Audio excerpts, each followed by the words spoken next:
A real crime. In a series of podcasts, I want you to travel down some lonely roads with me. These are the roads I traveled with families who never got to say goodbye to loved ones. These family members were fated to live the rest of their lives waiting and wondering.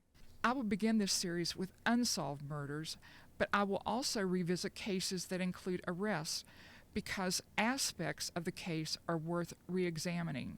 I wrote these stories when I worked as a reporter for the Charleston Gazette. Prisons are institutions that represent human failure. A person commits a serious crime and must be locked away to protect other people. Prisons are not economic engines, but people who proposed building the Mount Olive Correctional Complex in Fayette County thought it would bring other businesses to the area. Episode 41, The Big House. When I was a full-time Gazette reporter, I always volunteered to work the early shift on New Year's Day. I was disgustingly sober, and many of my beloved colleagues would be anything but on New Year's Eve. They appreciated that I could get up early and be at work. I will always be glad that I was such a goody two-shoes on New Year's Day, 1986. I worked my shift and was safely in my car headed home when all hell broke out inside the prison in Moundsville. The inmates at the maximum security prison had managed to get alcohol and celebrated New Year's Eve also. When the hungover inmates woke up, they woke up mean. They rioted. Two of my fellow reporters had to go to Moundsville and stay a few days to write stories about what happened. Inmates took hostages, and 3 inmates were killed. This could well have been the straw that broke the camel's back. Many people complained for years about the old prison, and after several court decisions, plans got underway for a new one. Moundsville, as you know, is in the northern panhandle of West Virginia. Many residents there had jobs as guards and other service personnel. They didn't want to lose those jobs. The smell of money made its way south, and leaders in the Upper Kanawha Valley let state officials know that if they wanted to build a new prison, why not build in a completely different place? Those leaders managed to put together some packages of land that totaled 120 acres of relatively flat land. God didn't make it flat. Strip mining coal did. The good-hearted leaders thought the prison could be an economic engine. They thought hundreds of people would sign up to be guards. Guards would need houses. This would be the start of a building boom, they thought. Visitors to the prison would stay in yet-to-be-built motels. If they had thought this through, they would have realized that all inmates are poor. Rich people commit crimes too, but they hire good lawyers. Only a few rich people ever end up incarcerated. If mothers and girlfriends can scrape together enough money to pay for gas for a visit, they cannot afford motels. Decades later, no motels have ever been built near the prison. As construction workers prepared the site, they soon discovered that the proposed prison sat over a deep mine. It was not long before people started joking about how this would be the first prison constructed with tunnels already dug out underneath it. The construction timeline had to wait while material and money were sunk into filling up the huge holes under the prison. Once construction of the prison was finished, the property was littered with broken glass and wood, bits of wire and metal, just like every construction site.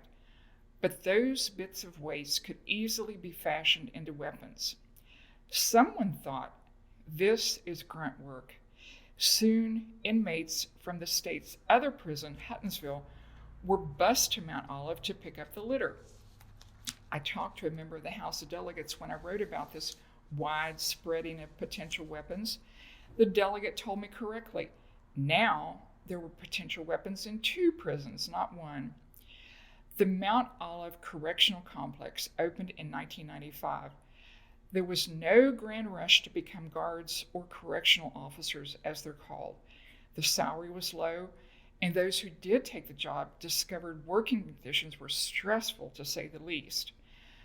No one doing time in Mount Olive was sentenced for singing too loud in the choir. The more than 1,000 inmates are there for murder and sexual assaults. In many cases, the inmates were charged with more than one murder. Mount Olive has even been home to Ronald T. Williams, who earned the nickname Cop Killer. With such low salaries in the early days of Mount Olive's history, a corrections officer could go to work for a regular shift but could not leave at quitting time.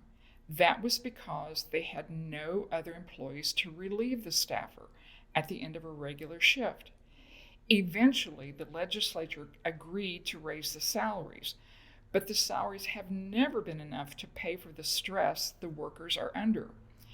After the facility was up and running, many staff members complained that the prison was designed as though it was a federal prison.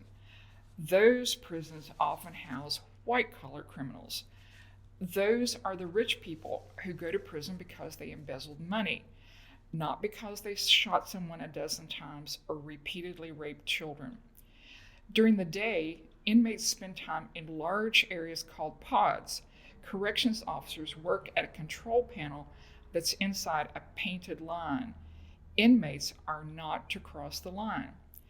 Corrections officers work without weapons. I agree with this idea. If an inmate managed to take an officer's gun, the results would be deadly. Except those inmates who are locked down 23 hours a day in the restricted areas, inmates are pretty much free to roam the whole prison. With the late Larry Pierce as my trusted photographer, we toured the prison for a story I wrote for the Gazette. Once Larry and I cleared security, about a half a dozen inmates rushed up to us, asking us to do stories about them. I knew a woman who worked as a clerk in the central office at the time Larry and I visited the prison. She said she never felt unsafe, but she added, half joking, the inmate who came to collect the trash from her office was the man who earned the nickname the Sunnyside Rapist. He terrorized many people in Morgantown, West Virginia, before he was caught. Violent people must be placed where they cannot harm others, although they can certainly harm staff at Mount Olive. But a prison is not an economic engine. The promises of economic development leaders made to ensure that the prison was built in Fayette County have never come true, and they never can. Thanks for listening. Thanks to Tommy Siner for his great work, and to Brenda Pinnell for her amazing technical skills. Please join me for a new episode of A Real Crime with Susan Williams.